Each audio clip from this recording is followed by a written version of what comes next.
কৃষ্ণ কৃষ্ণ কৃষ্ণ। প্ৰহ্লাদৰ প্ৰতি হিৰণ্যকশিপুৰ ক্ৰোধ মানে হ'ল খং।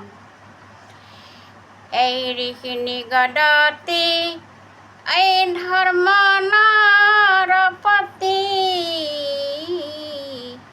এই শুনা পাছে যেন ভৈল দত্ত শিশুগণে এতাহান বচনে, সবেও বিশ্বাস গৈল।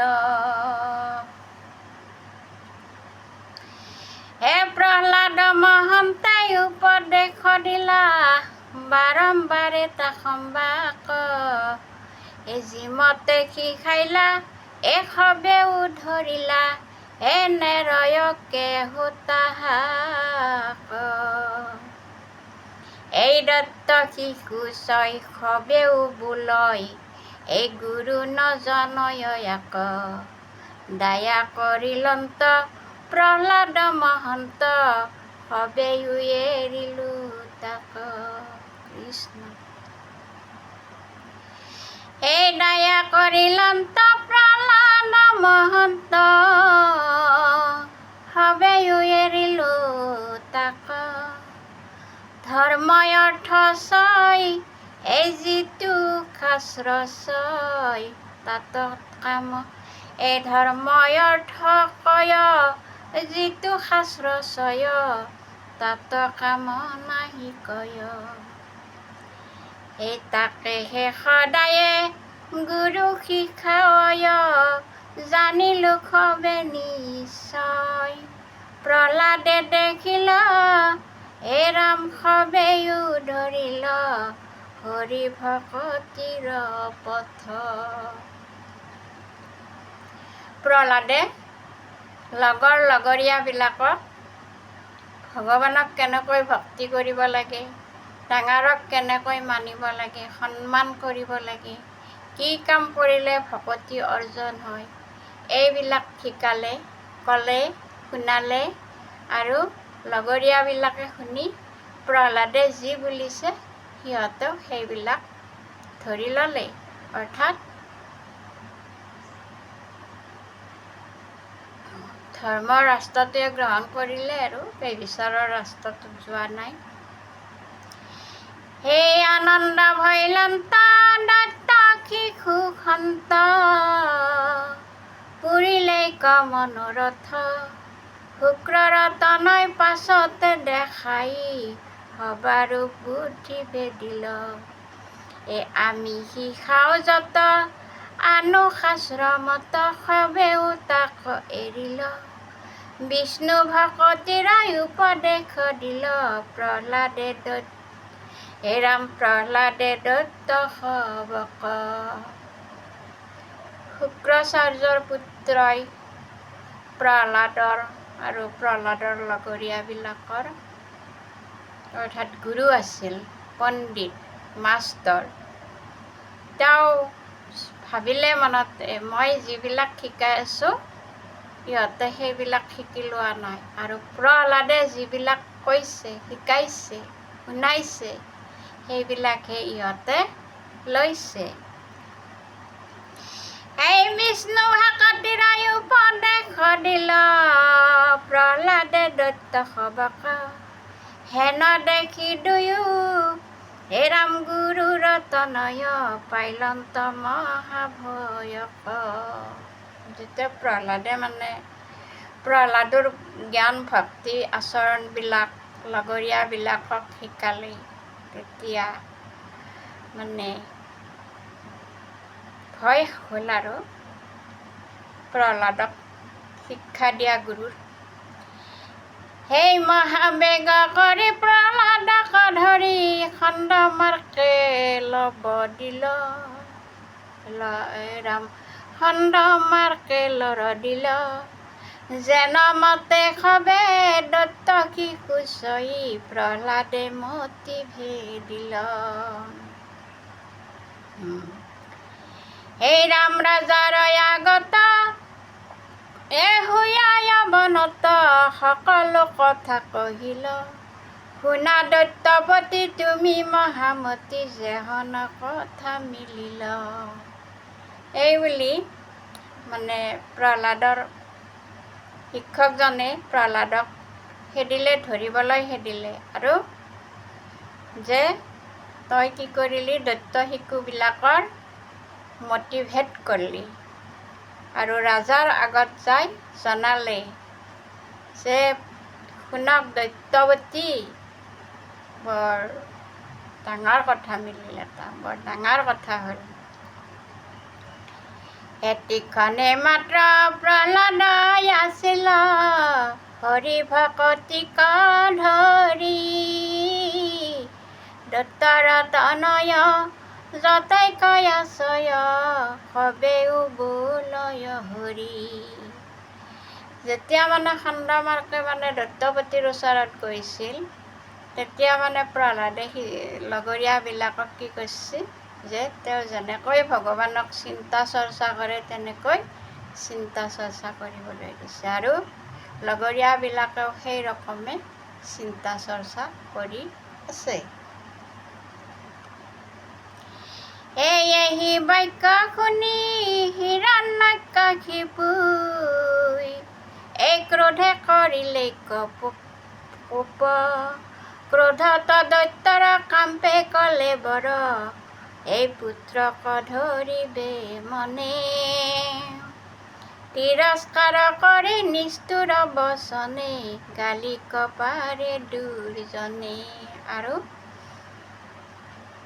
যেতিয়া খণ্ডামাৰ্কে দৈত্যপতিৰ ওচৰত অৰ্থাৎ হিৰণ্যক দৈত্যৰ ওচৰত, দৈত্যৰ ৰজা আছিল কাৰণে কি কয় দৈত্যপতি,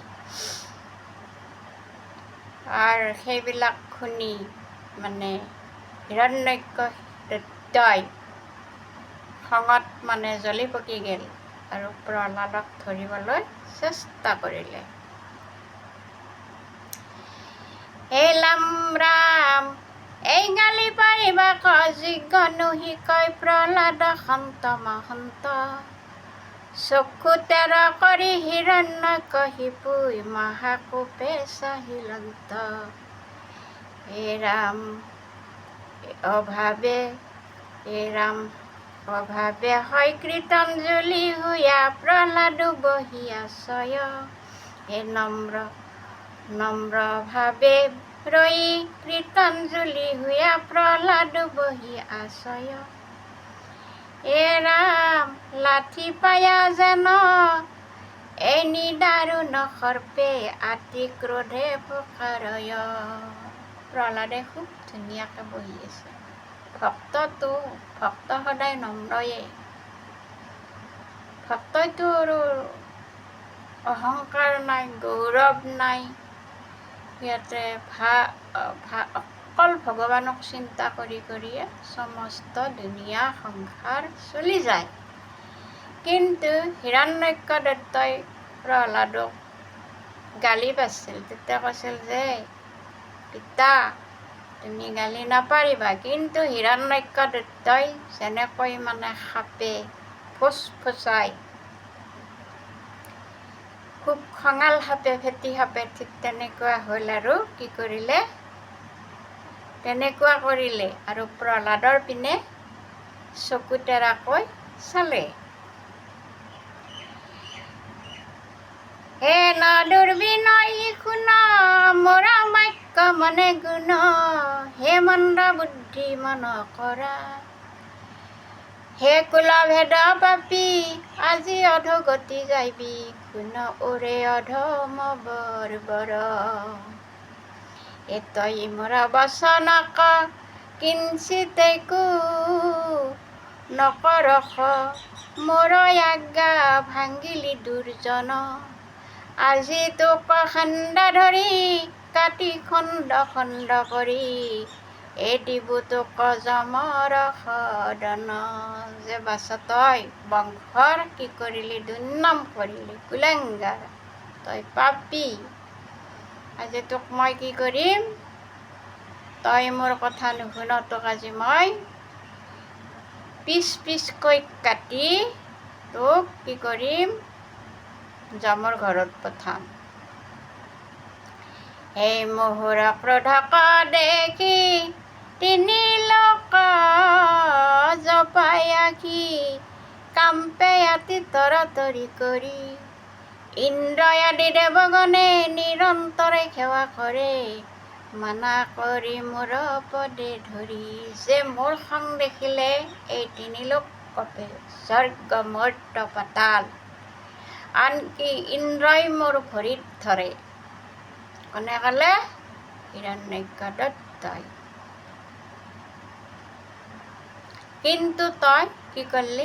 মোৰ আজ্ঞা ভংগ কৰিলি। এই নিকটৰ চোৱালৈকা ইহাৰা মহত্ব দেখা মোৰ আজ্ঞা ভংগয় দুৰ্জন। যেন ভীতি নাহি কৈ আৰে মোৰ দুৰাশয় তোৰ জানো মাৰিবা কমন। চলা তোক আজি মই মাৰিম, মোৰ মাৰিবাৰ মন হৈছে। এই কিনো হল তোৰ আতি কহিও মহুৰ আগে আৰে কুলয় অধম পামৰ। এই বাক্য শুনি পাছে আচন্ত পিতৃৰ কাছে এ ৰাম মাতিলন্ত প্ৰহ্লাদ কুমাৰ। আৰু বাপেকৰ ওচৰত আছে আৰু কি কৰিলে? মাতিলে। কেৱলে মহুৰ বল নহি গুণা দৈত্যেশ্বৰ তজু পৰাক্ৰমই আছে যত। আনুসৱ বিৰাচয়ী ব্ৰহ্মাণ্ডতই আছে যত। ঈশ্বৰে হে ৰাম বল বিচাৰত। যে দৈত্যেশ্বৰ পিতাকক ক'লে দৈত্যেশ্বৰ, দৈত্যৰ ঈশ্বৰ ভগৱান দৈত্যসকলৰ। গতিকে এই কথাটো অকল মোৰে নহয়, এই ব্ৰহ্মাণ্ডত যত জীৱ তত শিৱ, অৰ্থাৎ ভগৱানৰ বাহিৰে আন কোনো নাই। আৰু ঈশ্বৰেহে বল বিচাৰত, আৰু ভগৱন্তই সকলো বিচাৰ কৰে, ভাল বেয়া সঁচা মিছা। কৃষ্ণ কৃষ্ণ কৃষ্ণ হৰি কৃষ্ণ কৃষ্ণ মাধৱ।